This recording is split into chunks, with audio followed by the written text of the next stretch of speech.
Keith Tyler, and this is my wife Laura, and we've been married for 20 years. We just celebrated that on June 22nd, this last summer. We have 3 kiddos. We have McKinley, who is 16, junior. We have Mitchell, who's 15, he's a freshman. We have Lauren Kate, a 7th grader. My role here at the church is a worship and arts pastor. And so I've been a part of the church for over 18 years now. And then from there, through many different circumstances, God opened the door for me to be a part of missions as well. So this week we're talking through relationships and what it has to deal with humility. It's an extremely difficult thing, and honestly, it's what I struggle with, I think, a lot as a guy, of how to do that, how to lead my family that way. And I think some of our arguments, if not most of our arguments, has had to do with I like it my way because I'm right all the time. And I mean, in all honesty, it has a lot to do with that. And I think that guys, and Laura, you can speak into this more, but I think guys, we do struggle more with our relationships and humility because of our pride. I think that pride is the thing that goes before the fall, of course, and I've experienced that a lot in my life. But understanding the simple fact that I don't have to be right all the time is hard.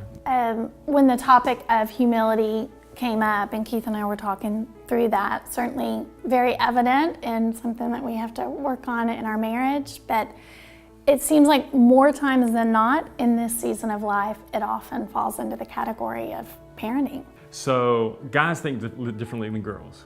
So girls, they don't just have a conversation, like pick up the phone, or they don't go out there and just hit each other in the arm or in the face, and then the next day they're best friends, right? So there's this process. Well, I just kept hearing on and on about what these girls, this, and I'm like, well, why don't you just call her, and just say this? I was just kind of frustrated with it. It was kind of like the look, and then that's whenever I was like, you can't do that. That's not how girls think. That's not how girls work. And I'm like, but I don't get it. All you have to do is just do this. I had a quick, easy solution for it, but I was really His solution was going to cause more drama and more. Apparently so. So I've learned just to take humble pie and say, you know what, I'll just keep my mouth shut, and Mitchell and I will go outside and throw the baseball or something. I don't know. So I've learned many times just to keep my mouth shut. Yeah.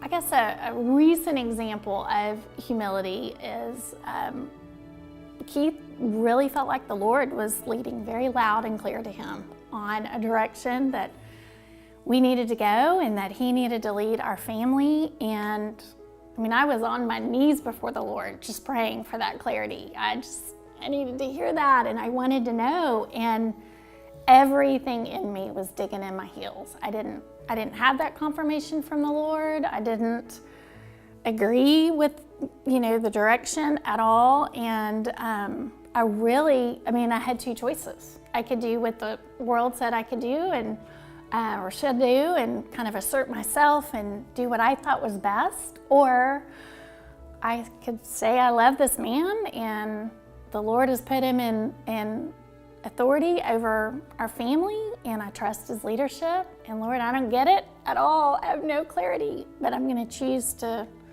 follow him. Well, I think in hindsight too, my questioning, which was not always done graciously, again, I'm a little feisty. But I think what it did was it really challenged Keith. Is this from the Lord? And, he did pause and he did think and he was considerate, but he was very strong, and this is the direction. And deep down, I loved and respected him more, with that. She didn't leave me. I didn't leave him. And then I wish I could say that it was like instantly like, oh, this aha God moment, that, oh, I've practiced humility and I've, followed my husband. It wasn't. It was a process. And just the Lord in his perfect timing and in his goodness has, revealed just the blessing that comes from, acting in humility and hanging in there. We're still learning. So, of course. It's a process.